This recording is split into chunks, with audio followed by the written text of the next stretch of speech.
I'm Jay, and these are the various orifices used within AprilAire humidifiers. Each color has a different size opening, specific to your humidifier model.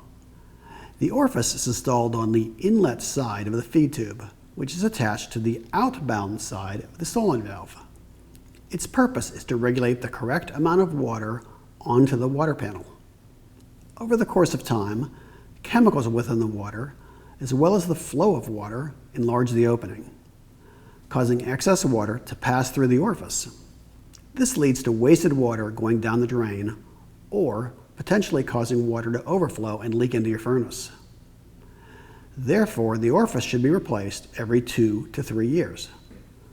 This item is also available as part of the maintenance kit for your model.